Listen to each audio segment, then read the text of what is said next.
The coffee had gone cold again. I noticed it the way I notice most things these days, slowly, quietly, the way you notice a room has gotten dark without ever seeing the light change. I was sitting at my kitchen table in Savannah, Georgia, both hands wrapped around a mug that had stopped being warm 20 minutes ago, staring at the window above the sink. The oak tree in the backyard had lost most of its leaves by then. November does that here, strips everything down to what it actually is. I am 67 years old. I retired 2 years ago after 31 years as a registered nurse at Memorial Health. I have one son. His name is Marcus, and for most of his life, I believed that the love between a mother and her child was the one thing in this world that could not be renegotiated. I was wrong about that, but I am getting ahead of myself. Let me start where it actually started, not with the text message, not with the spreadsheet I found, not with the phone call I never made. Let me start with the Christmas I decided to give my family. My husband, Ronald, passed away 6 years ago. Pancreatic cancer. 14 months from diagnosis to the last breath, I held his hand through. After he died, the holidays became something I endured rather than celebrated. My son would come by on Christmas morning, stay for maybe 3 hours, open gifts, eat something I had cooked, and then leave to spend the rest of the day with his wife's family. I understood it. I told myself I understood it. You share your children when they marry. That is what you do. That is what love looks like when it grows up and walks out your front door. But the holidays got quieter every year, and I got quieter with them. Last January, I made a decision.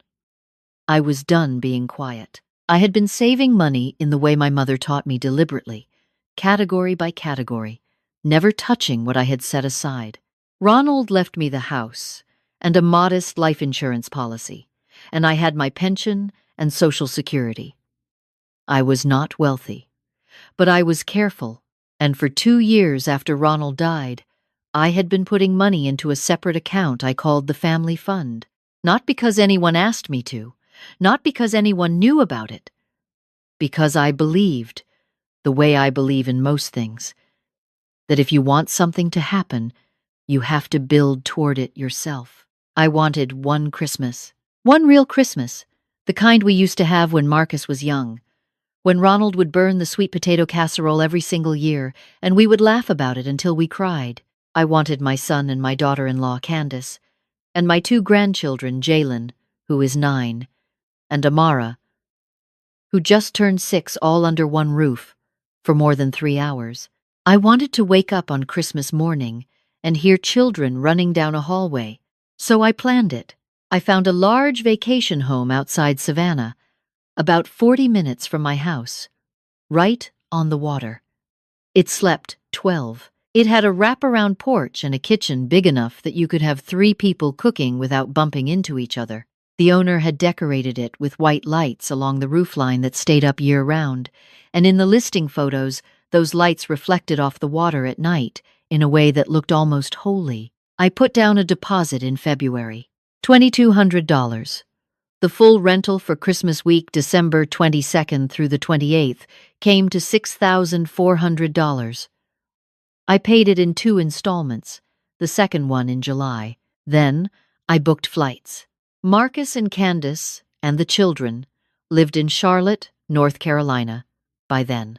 Marcus had taken a management position at a logistics company 2 years prior, and they had moved, which meant I saw my grandchildren 4 times a year if I was fortunate. I booked 4 round-trip tickets, Charlotte to Savannah, December 21st, return December 29th. Another $2,300. I also called Candace's mother, Patricia, who lived in Macon. I had always been cordial with Patricia. We were not close, but we were respectful. I invited her and Candace's younger sister, Renee, to join us for at least part of the week, Christmas Eve through the 26th. I offered to cover their gas and their meals. Patricia said she would think about it. I took that as a yes. By August, I had spent just over $11,000 on a Christmas that did not exist yet.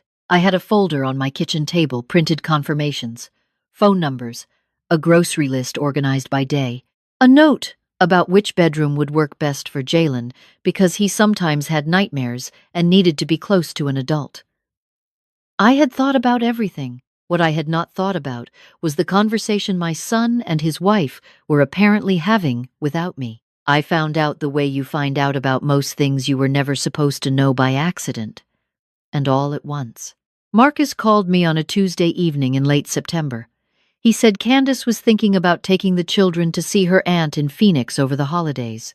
Her aunt had been ill, and it felt like the right time to visit. He said it in the tone people use when they have already decided something and are calling to inform you, not consult you. He said he hoped I understood. I said I had already booked the house. I said I had already bought the flights. There was a pause on the line that lasted too long. He said he would talk to Candace. He called back 3 days later. He said they would still come.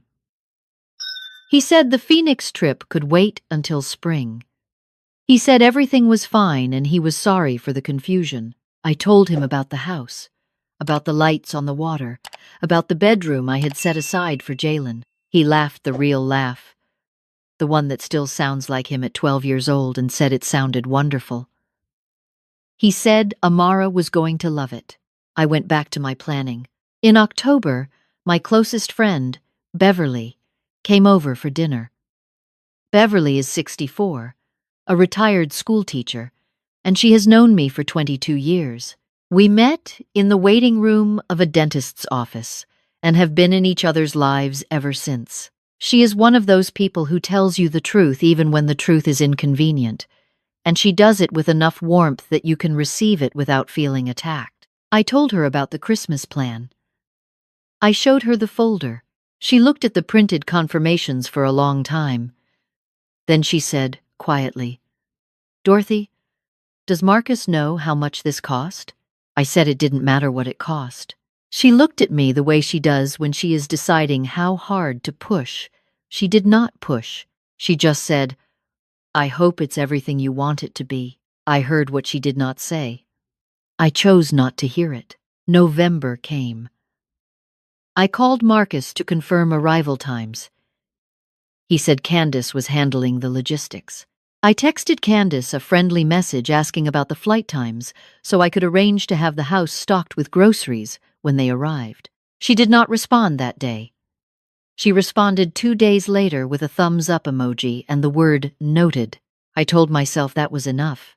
The second week of November, I was organizing the folder, adding a few new things, a list of activities near the rental house, a restaurant I thought we might enjoy for Christmas Eve dinner, when I noticed I had not received the confirmation email about the additional bedroom linens I had ordered online. I went to check my email and found, while I was searching, a notification I had not seen from the vacation rental platform. It was a modification alert. It said a request had been made to update the guest list for the reservation.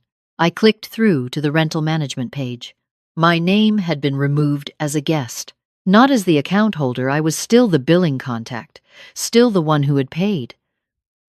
But in the guest profile section, where you list who will be staying, my name was gone. The profile had been updated to list Marcus and Candace and the children, and then Candace's mother and her sister and Candace's aunt, the aunt who was supposedly too ill to travel to Charlotte, but apparently well enough to fly to Savannah, and 2 other names I did not recognize. 8 guests total. Not one of them was me. I sat at my kitchen table and read that page 4 times. I want to be honest about what happened inside me in that moment, because I think it is important. It was not anger, not at first. It was something older and quieter than anger. It was the feeling of standing in a room full of people and suddenly realizing not one of them can see you. It was the feeling of having spent 31 years drawing blood and holding hands and working double shifts and saving and planning and loving and becoming, somewhere in the process, invisible.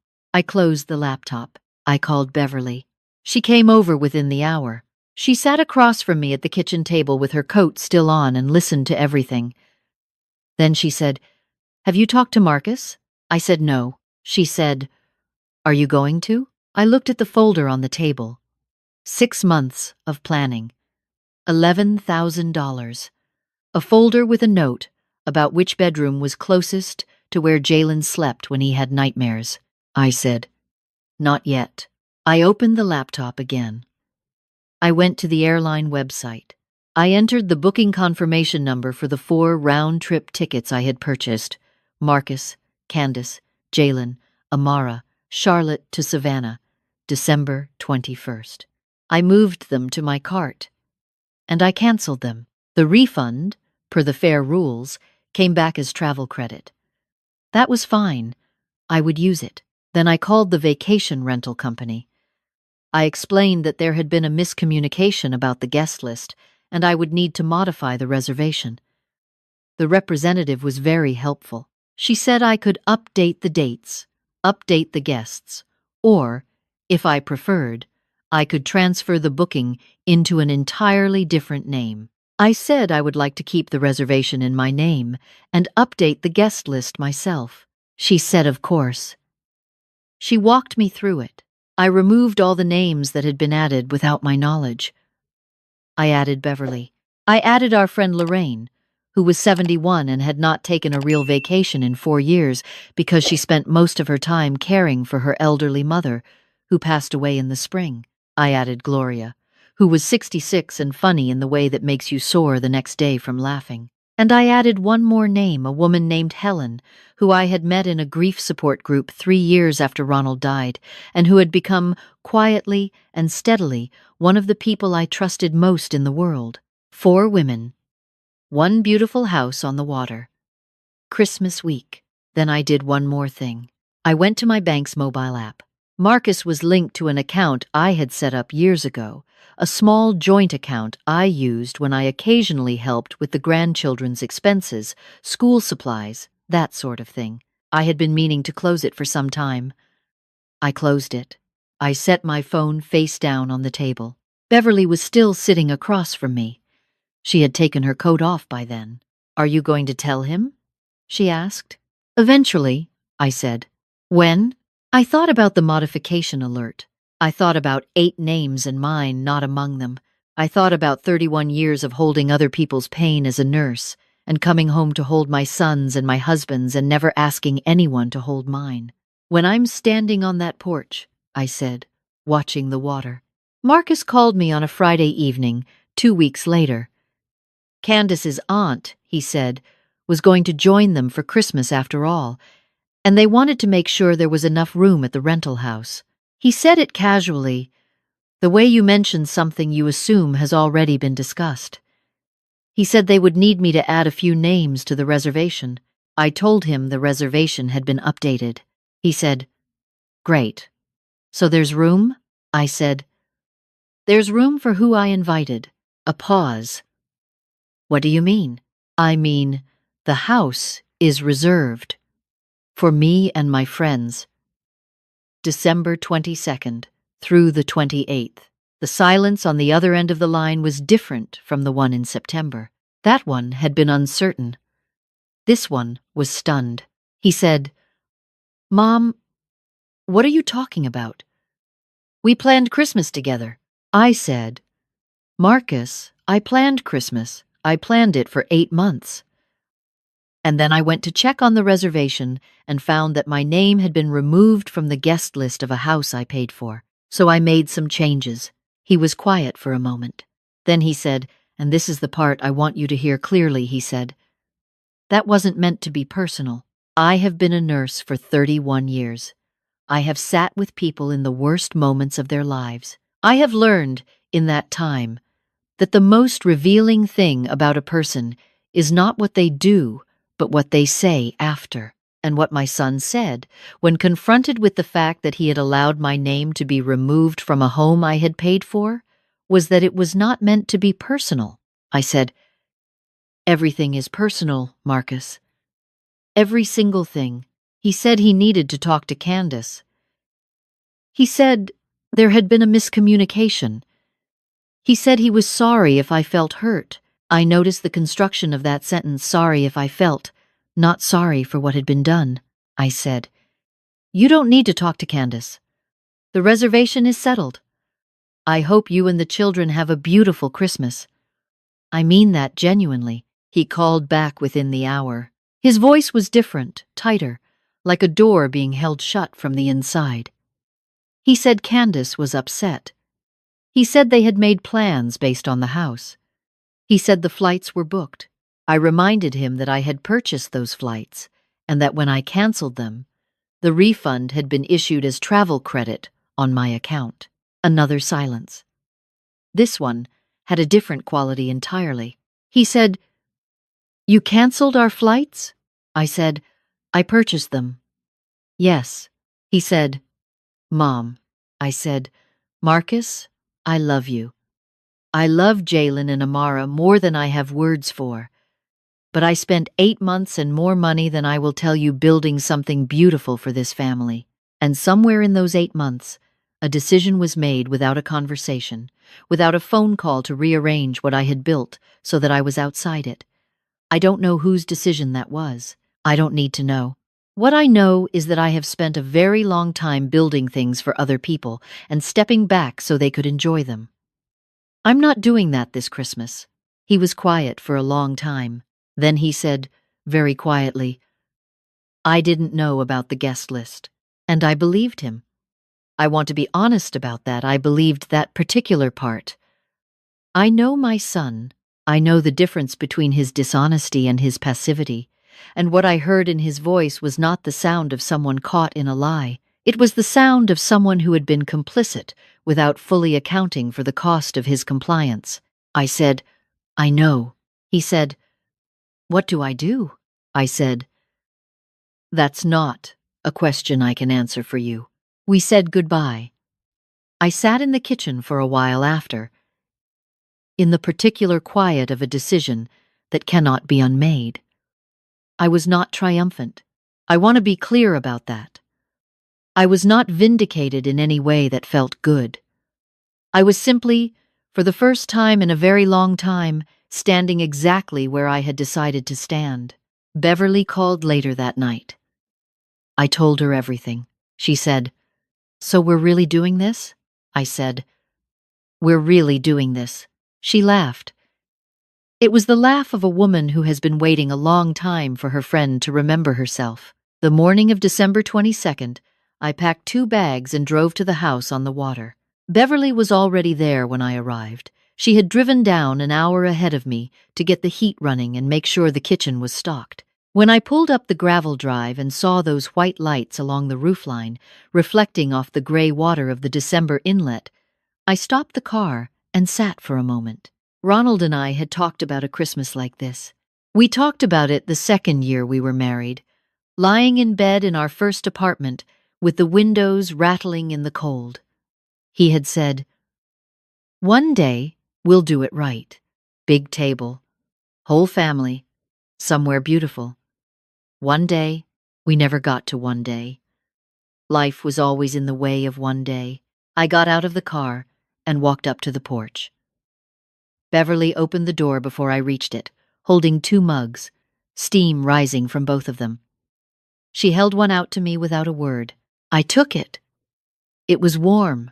Lorraine arrived that afternoon with 3 grocery bags.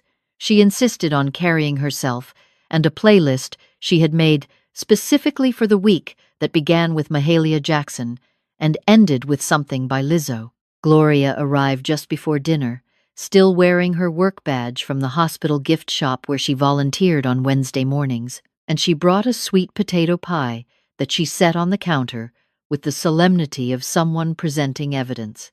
Helen came last, just as the sun was going down. She stood on the porch for a moment before she came inside, looking at the water. I stood next to her. She said, "This is really something, Dorothy." I said, "It really is." Inside, Lorraine had taken charge of the kitchen in the way she always takes charge of everything, quietly, completely, without making you feel displaced. Gloria had found the television and was already engaged in a disagreement with Beverly about what movie to watch, a disagreement that both of them were clearly enjoying. The white lights outside moved on the water. The house smelled like something baking. I stood in the kitchen doorway and looked at all of it. I thought about the folder on my kitchen table at home. I thought about the room I had mentally reserved for Jalen. I thought about the conversation with Marcus and the silence in it, and the question he had asked, "What do I do?" and how little I had been able to give him. I thought about Ronald burning the sweet potato casserole and the way we had laughed. And I thought about something Beverly had said to me years ago, after Ronald died, when I told her I wasn't sure how to be a person without someone to take care of. She had said, "Dorothy, you have been taking care of people your entire adult life. Maybe it's time to find out what you enjoy." I had not known how to answer that then. I am not sure I fully know now. But standing in that doorway, on the 22nd of December, in a house I had paid for and filled with people I had chosen, I thought that maybe this was part of the answer. Maybe joy is not something that comes to you.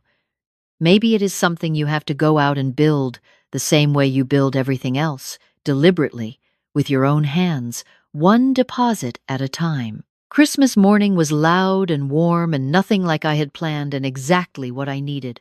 Lorraine made a breakfast casserole that required 3 different skillets. Gloria wrapped every gift she had brought in newspaper because she had forgotten to buy wrapping paper and was completely unapologetic about it. Beverly gave each of us a small journal and said we each had to write one thing we were leaving behind in this year and one thing we were taking into the next one. Helen cried at hers. Lorraine cried at Helen crying. I laughed at both of them, and then I cried too. We ate on the porch because the morning was cold but still, and the water was the pale silver color it gets on clear December days when the light is low and thin and beautiful. We wore our coats and drank coffee and did not rush any of it. In the afternoon, I walked down to the dock alone. The others were inside. I could hear their voices, the particular music of 4 women who have lived enough to stop performing happiness and simply have it. The water moved in small, easy increments beneath the dockboards. A pelican landed on a post 10 feet from where I stood and regarded me with what I can only describe as professional detachment. My phone was in my pocket. It had been quiet. Marcus had sent a text on Christmas Eve, "Merry Christmas, Mom. I love you." I had responded with the same. That was all. It was not enough, and it was what it was. And I was learning, slowly, that those 2 things can both be true at the same time.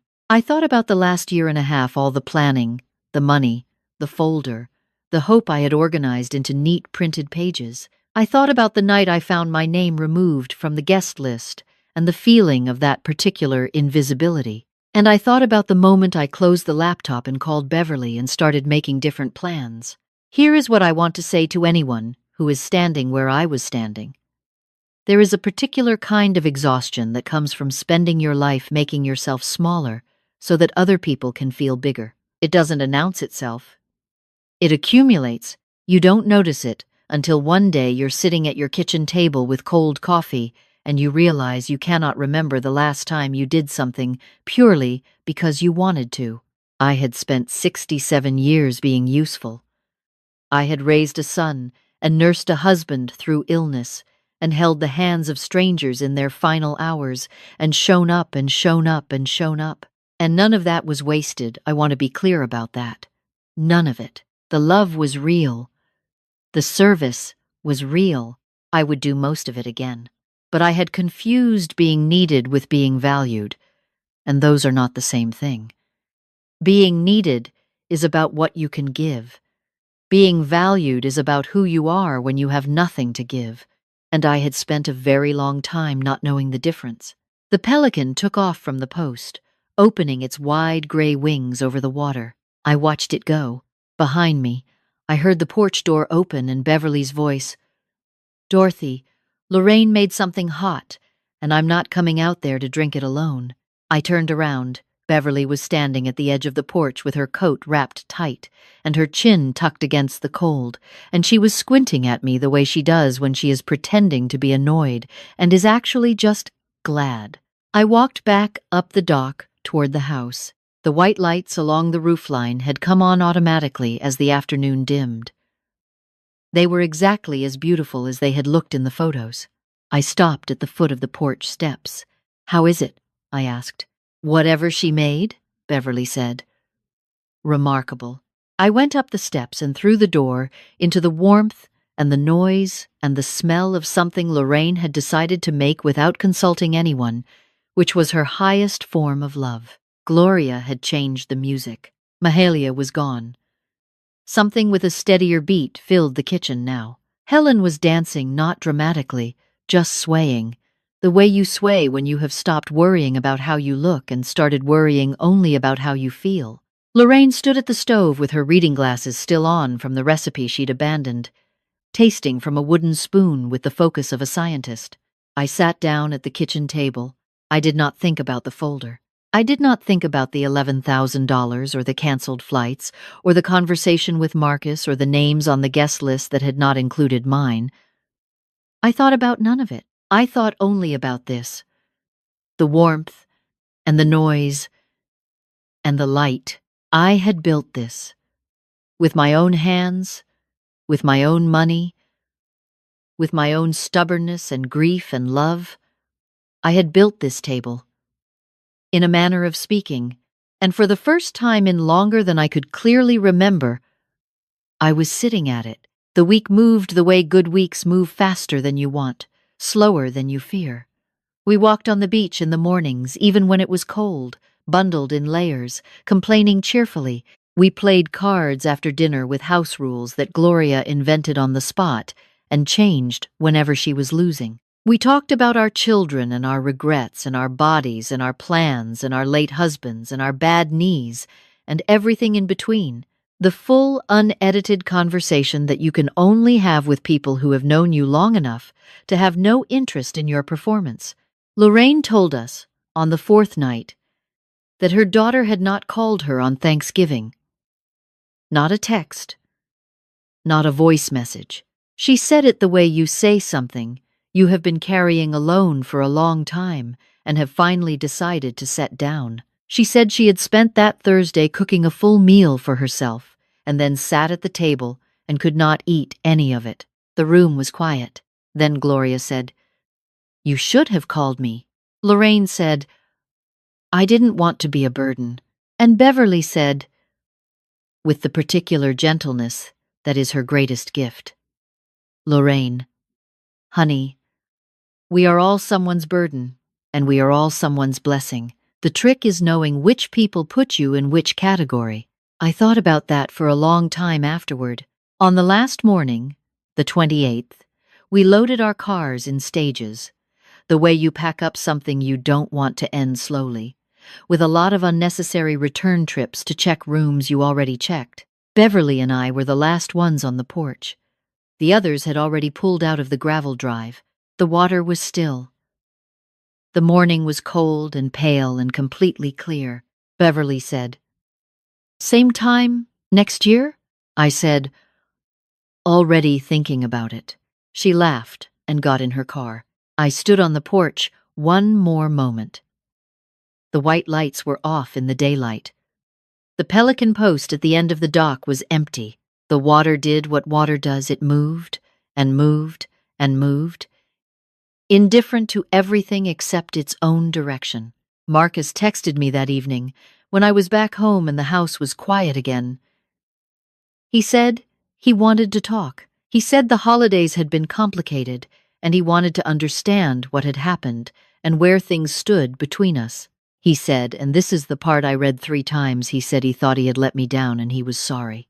I did not respond that night. Not because I was punishing him. I want that to be clear. I was not punishing anyone. I was simply, for once, taking the time I needed to know what I actually wanted to say, rather than reaching immediately for the response that would make someone else comfortable. I made myself a cup of tea. I sat at the kitchen table. The oak tree outside was bare, all its leaves gone now, just the clean architecture of the branches against the winter sky. I thought about what I would say to my son. I thought about the love that was real and the hurt that was real, and the distance between what we mean to each other and how badly we sometimes communicate it. I thought about the fact that he was my child and I was his mother, and that those facts would outlast every mistake either of us had made. But I also thought about the woman I had been on that porch, watching the water with a warm cup in her hands. I thought about Beverly and Lorraine and Gloria and Helen. I thought about the pelican and the white lights and the sweet potato pie and the dancing in the kitchen. I thought about what I was no longer willing to leave behind. I picked up my phone. I typed. I set the phone down. Outside, the evening came in the way evenings do in December in Georgia, early and soft, and without ceremony. The kitchen light was warm. The tea was still hot. I had spent 67 years learning to take care of other people. I was beginning, only now, to understand that this was never the whole of what I was supposed to do. That somewhere in the middle of all that giving, there was supposed to be a person doing the giving, not just hands, not just function, not just the one who organized and planned and paid and stepped back so everyone else could enjoy it. A person with wants of her own, with a name that belongs on the list. I had remembered that this Christmas. I intended to keep remembering.